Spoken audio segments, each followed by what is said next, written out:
Di sini saya akan memaparkan mengenai tugas public speaking dengan dosen pengampu Ibu Hayutami Dewi S.Ikom MIKOM. Di sini saya mengambil 3 tema. Yang pertama ada stereotype, prasangka, dan diskriminasi.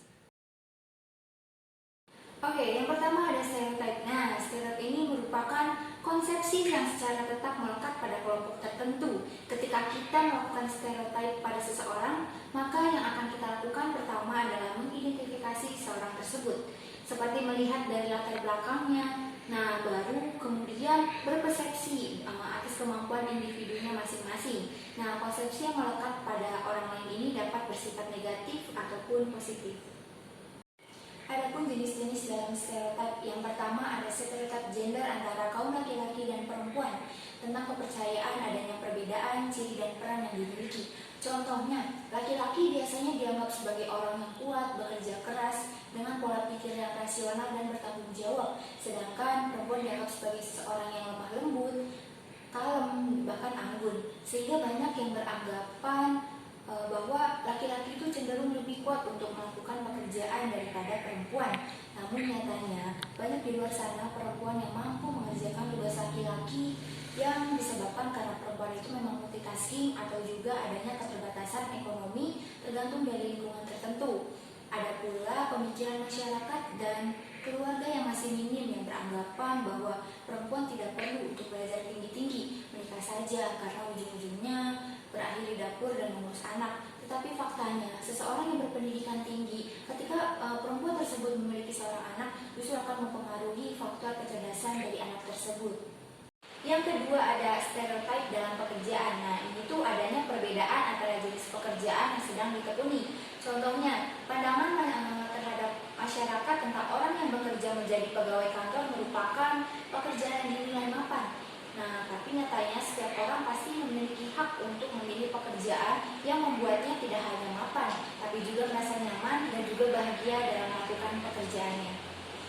Yang ketiga yaitu mengenai stereotip dalam etnis. Nah, ini tuh merupakan kepercayaan akan adanya perbedaan kelompok suku, budaya, bahasa yang antara satu dengan lainnya. Contohnya, di Indonesia stereotip dalam suku bangsa sudah menjadi hal yang lumrah bagi siapapun, dan pasti orang itu bakal berasumsi seperti orang Batak itu terkenal dengan keras kepala dan galak, orang Jawa itu lamban dan sering berbasa-basi, orang Padang itu pelit, dan pandangan etis itu lainnya. Misalnya, orang Batak terkenal karena kemampuan verbal 99% menjadi pengacara, berbicara dengan terus terang, sehingga terkenal dengan logatnya yang garang. Dan orang Padang yang terkenal dengan suku pencipta masakan rendang yang sudah tidak asing bagi siapapun ini terkenal pelit. Parahnya, terkadang kata pelit diganti dengan kata Padang, seperti pelit banget sih lo menjadi Padang banget sih lo. Nah, dan adapun orang Jawa yang dikenal dengan orang yang lambat, tidak tegas, berbicara muter-muter, dan basa-basi. Nah, mungkin karena memang sejarahnya orang Jawa ini menjadi kaum penguasa politik dan migran, maka perwatakan orang Jawa itu terkenal dengan sopan dan halus. Nah, setelah tadi menjelaskan tentang stereotip, yang ada pun tentang prasangka. Nah, prasangka ini merupakan suatu sikap yang negatif yang tidak tepat dan tidak benar terhadap suatu kelompok atau individu dalam kelompok tertentu. Perasaan yang terkandung dalam prasangka seperti adanya perasaan negatif atau tidak suka, bahkan cenderung hingga benci. Nah, prasangka ini bisa membuat hubungan interpersonal seseorang menjadi lebih terganggu. Nah, melalui prasangka, seseorang bisa terus saja berpikiran negatif, tetapi tidak ada alasan yang jelas dalam mendasari hal tersebut. Adapun alasan atau penyebab munculnya prasangka nih, yang pertama yaitu sebagai upaya meningkatkan harga diri. Pada umumnya, seseorang mempunyai prasangka kepada rekannya. Nah, sebagai upaya untuk melindungi diri atau meningkatkan konsep dirinya, apabila seseorang memandang buruk atau rendah atas suatu kelompok atau individu, maka membuat seseorang tersebut yakin atas harga dirinya. Dan yang kedua yaitu sebagai upaya untuk mengurangi usaha kognitif, yaitu menilai atau mempertimbangkan sesuatu. Nah, apabila individu sudah terbentuk pemikiran prasangka bahwa kelompok atau orang tersebut tidak lebih baik dari individu tersebut, maka tidak perlu melakukan proses yang berpikir dengan hati-hati dan sistematis. Selanjutnya ada diskriminasi. Nah, Pasti kalian semua tidak asing dengan kata diskriminasi. Nah, diskriminasi ini merupakan perilaku negatif berupa pembedaan perlakuan terhadap orang lain yang menjadi target prasangka. Diskriminasi juga merupakan tindakan negatif terhadap ras, etnis, dan agama. Nah, diskriminasi sama dengan prasangka dan kedua istilah tersebut digunakan secara bergantian. Nah, perbedaannya prasangka dan diskriminasi, yaitu prasangka adalah lebih ke sikap atau attitude, sedangkan diskriminasi itu merupakan tindakan atau action secara langsung. Adapun jenis-jenis dalam diskriminasi, yang pertama ada diskriminasi langsung. Diskriminasi langsung adalah bentuk perlakuan diskriminatif di mana hukum, peraturan, serta kebijakan diterapkan dengan mencantumkan ciri-ciri tertentu, seperti misalnya jenis kelamin, ras, agama, kondisi fisik, sehingga sebagian orang tidak dapat mendapatkan kesempatan yang sama. Contohnya, perlakuan pemerintah dan masyarakat Indonesia terhadap etnis Tionghoa, di mana setiap aturan perekrutannya selalu menyertakan syarat warga negara asli. Dan yang kedua, diskriminasi tidak langsung yang terjadi saat peraturan netral menjadi diskriminatif saat diterapkan di lapangan. Contohnya, perlakuan masyarakat dan penyediaan layanan kesehatan di rumah sakit yang lebih ramah terhadap pasien yang mampu dan akan berbeda perlakuannya terhadap pasien yang kurang mampu. Selanjutnya ada pula target prasangka dan diskriminasi. Yang pertama ada seksisme. Nah, ini tuh bentuk prasangka dan diskriminasi dalam membedakan antara kaum pria dan wanita. Contohnya, laki-laki lebih diutamakan dalam mendapatkan jabatan, kepemimpinan, akses ekonomi, sementara perempuan pasti selalu dinomorduakan.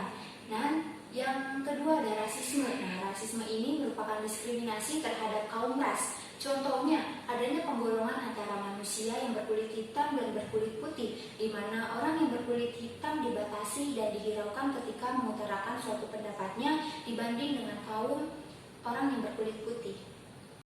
Yang ketiga ada ageisme. Nah, ageisme ini prasangka dan diskriminasi terhadap lansia. Contohnya, lansia sering digambarkan sebagai sosok yang kolot, lemah, dan membosankan. Tetapi ketika lansia ini menentang stereotip, media akan menggambarkan sebagai sesuatu yang sensasional, aneh, bahkan menyedihkan. Yang keempat, mengenai homoseksual. Nah, ini tuh adanya sikap negatif terhadap kaum homoseksual seperti kaum lesbian atau gay. Contohnya, yaitu membuat perbedaan jarak karena dianggap bahwa homoseksual itu mengancam dan mengganggu ketentraman lingkungan sekitar, hingga bahkan menghukum keras seperti adanya pencambukan. Nah, ada suatu anggapan oleh Colville, menurutnya itu sama saja merendahkan martabat mereka sebagai manusia, seperti adanya pemaksaan menjalani pemeriksaan medis juga merupakan bentuk perlakuan yang kejam dan sangat tidak manusiawi. Apalagi mereka selalu dituduh dalam terlibat pelacuran. Nah, padahal di dalamnya dan pada kenyataannya itu tidak terbukti adanya pelacuran. Dan target yang terakhir yaitu tentang keterbatasan fisik. Nah, diskriminasi terhadap orang-orang yang memiliki keterbatasan fisik, contohnya dalam kehidupan masyarakat disabilitas, sering sekali dikucilkan, dianggap tidak berguna dan tidak mempunyai potensi. Justru orang yang memiliki kekurangan pasti akan memiliki kelebihan yang dianugerahkan oleh Tuhan. Nah, dalam keluarga juga banyak yang tidak menerima dan merasa malu akan adanya anggota keluarga yang mempunyai keterbatasan fisik. Tapi dalam negara atau pemerintah juga kurangnya perhatian dalam upaya membantu pelayanan disabilitas untuk mempunyai pekerjaan. Upaya untuk menurunkan rasa prasangka dan diskriminasi. Yang pertama yaitu menentang bias sendiri atau bias pribadi. Nah, prasangka adalah semacam cacat pada perspektif kita dalam melarang berpikir melampaui asumsi kita. Kenali bias dan prasangka kita secara aktif untuk menggantinya dengan berbagai hal yang alternatif seperti berpikir dengan masuk akal dan logis. Yang kedua adalah meningkatkan hubungan sosial. Nah, adanya keberagaman menjadi faktor yang berkontribusi dalam kemampuan untuk mengatasi prasangka dengan baik. Jika tidak terpapar dengan berbagai ras, budaya, dan agama, kita tidak dapat sepenuhnya menerima keberagaman yang ada di dunia ini. Dan yang terakhir, yang ketiga, yaitu mengatasi prasangka dari orang lain, dilakukan dengan membuka diri dan menerima diri saat saat kita merasa terancam oleh prasangka atau diskriminasi dari orang lain, kita menyembunyikan diri dari dunia sehingga tidak ada lagi gangguan yang kita peroleh. Nah, bersembunyi dan menutupi identitas mungkin merupakan tindakan yang melindungi diri, tapi juga dapat meningkatkan stres dan reaksi negatif terhadap prasangka. Nah, mungkin sekian saja yang bisa saya paparkan mengenai tema yang saya ambil mengenai stereotip, prasangka, dan diskriminasi. Oleh karena itu, saya dapat menyimpulkan bahwa stereotip, prasangka, dan diskriminasi adalah hal yang sering terjadi dalam kehidupan sosial di masyarakat. Meskipun dilakukan secara sadar atau tidak sadar, sikap ini menjadi kepercayaan individu dalam menjalani kehidupan sosial. Hal tersebut harus dihindari dan dijauhi dalam pikiran kita karena dampak dari tiga hal tersebut tidak hanya menjadi kesesatan dalam berpikir, tetapi juga pemicu adanya perpecahan antara golongan. Nah, oleh karena itu kita harus tanamkan pada diri untuk menyadari bahwa manusia itu memiliki kedudukan yang sama di hadapan Tuhan. Manusia itu mempunyai keistimewaan dalam dirinya dan menjadi manusia yang bijak serta dewasa dalam menyikapi fenomena seperti stereotip, prasangka, dan diskriminasi yang terjadi di lingkungan sosial ataupun di lingkungan sekitar kita. Mungkin itu saja yang bisa saya sampaikan dalam memaparkan tema yang saya ambil. Saya mohon maaf bila ada kekurangan dalam penyampaian kata atau kata yang terbata-bata dan tidak jelas. Saya mohon maaf atas sebesar-besarnya. Terima kasih. Wassalamualaikum warahmatullahi wabarakatuh. Sampai jumpa. I got pretty like a girl, and he got 5 stories to tell. I see both sides like Chanel, see on both sides like Chanel.